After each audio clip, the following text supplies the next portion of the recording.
everybody. Of course, I had to stop here. Such luxurious interiors. I'm loving the engine bay. The whole thing is just so complete. Everything complements one another.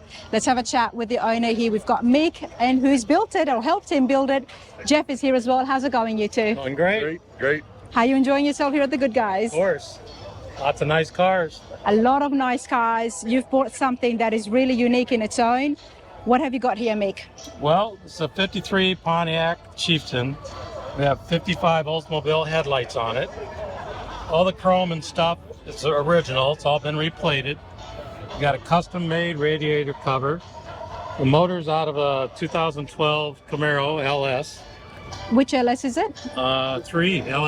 LS3. Beautiful. And we made the engine cover and put the trim on top, which is like the trim on the hood and the trunk of this car.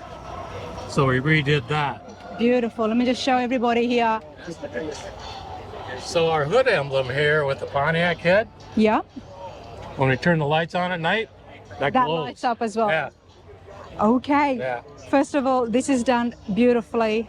Loving the engine heads here. We love the LS3 engines, and then you've just dressed it up so well, Yep. not taking Yep. away from the actual Right. motor. A lot of work here, a lot of fabrication, which is why you're here in the Builder's Choice. Before we continue along, let's come back here at the top. I noticed you've got a sticker here, Good Guys award-winning car. When did you get that? When did we get that? An hour ago? Yeah. Maybe an hour ago. Congratulations. Thank you. So is that for a top 10? No, that's a Featured car in the magazine. Featured car in a magazine. Yeah. Yeah. I'm not surprised.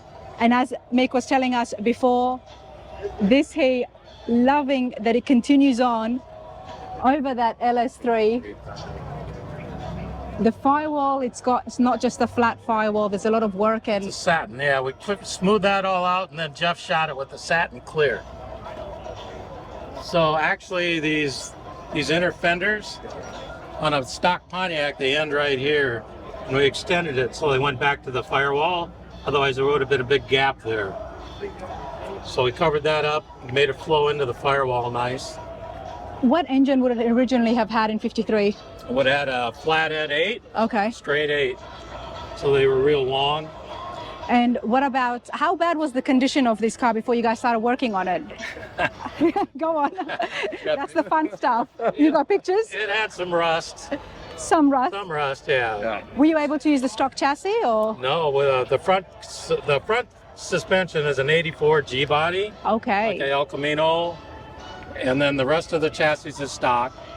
The rear end's out of a 57 Chevy, and then on the interior we made a bunch of changes on that too. You guys have done a lot of work. Tell me about yourself and your shop background. How do you guys know how to do all this? Jeff's shop. I grew up doing this. And what's your shop's name? Classic Auto, Classic Auto, and that's located in Kingsley, Iowa. Kingsley, Iowa. You've got the right friend, don't you? Yeah, I do. Well, actually, everybody who helped me is a good friend. Okay. So the guy who does the interiors is a real good friend. Jeff's a real good friend. The guy who helps me with my welding, real good friend. All the stainless. Yeah, real good friend. We're all connected in this together. That's why you hang It's a around team these people. effort. It's not about the friendship, it's about what skills you can bring to the group, right? Yeah. It looks beautiful. Let's move along towards the interiors. Loving the white wall tires here, everybody. It just complements the body so well. Have we changed the body lines at all?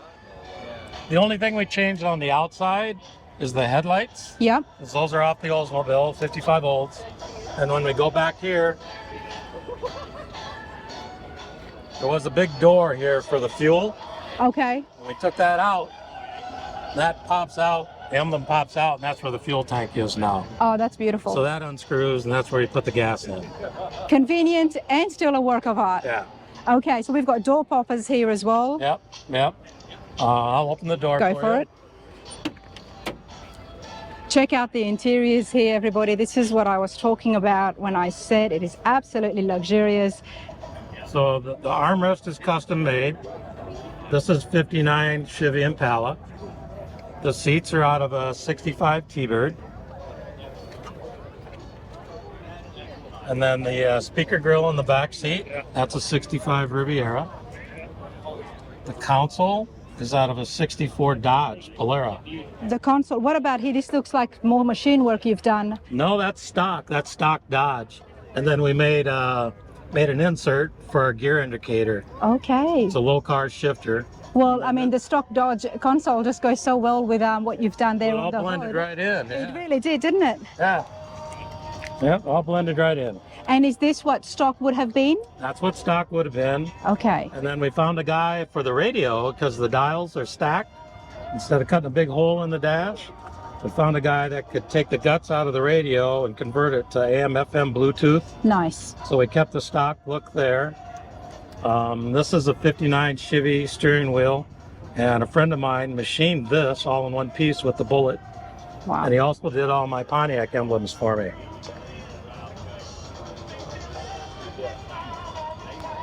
It's absolutely beautiful. And this is what just finishes it off. That's caught your eye? That's got my eye. I love vintage suitcases, everybody. All right. So inside of that, right now it's all full of junk, but my gas tank's underneath there. Did you make this or did you find this? Oh, my interior guy made it. Okay. So down in here, Underneath it, okay. that's the gas tank down in there. And what are you hiding on the sides? Cleaning supplies. Oh, so storage, more okay. junk. Yeah. Show her the gas cap hole. Just pop up. Well, where's the battery then? Battery's back here behind the panel. You had enough room to put it? Yeah. Okay. Yeah. Yeah. You got to see where we put the gas in that. I showed her, yeah. Yeah, that's pretty This neat. is my son, Jake. That's who's going to end up with the car. Jake, get over here. How do you feel about this? I mean, I would be jumping up and down. It turned out way better than expected. You know, it looks beautiful. So Do you like classic cars? yeah, been going to car shows with him ever since I was a little kid. This here is just I mean, it's beautiful. It's luxurious. It's mean. The engine bay looks absolutely badass, but at the same time, it's very clean. No, it turned out amazing. I, put in a few screws and took out a few screws and, did some other stuff with them, but it's all these guys, so very lucky. How long did it take you guys? It was a 6-year build. A 6-year build, I owned okay. the car for like 12 years. And why this Pontiac, sorry, for I you? grew up in a Pontiac dealership. Okay. So my dad and my grandpa, they sold them. Have you done other cars as well? Yeah, quite a few. Quite a few. We have a 54 Chevy with the chop top that Jeff painted. I'm working on a 59 Rambler American, a little wagon for my daughter. Mick, you're a swell guy. You're on Rana's radar, and we love seeing cars and the builds, but more importantly, we love to hear the stories behind it, and I can tell that this has got great sentimental value to you. Yeah, it does. Takes you back to when you were young and you had your dad and working, so you were amongst these cars, I guess. Yeah, when and then you I had a were real riding it. good friend who we bought and sold probably 20 cars together. This was the last one that we bought together. It's fair to say it's not going anywhere, which is why you want to keep it in the family and Correct. pass it to Jake. Yep, correct. I love that, and I do appreciate you sharing it with me. That's one beautiful car. Great skills there. Thanks, you guys. Thank you.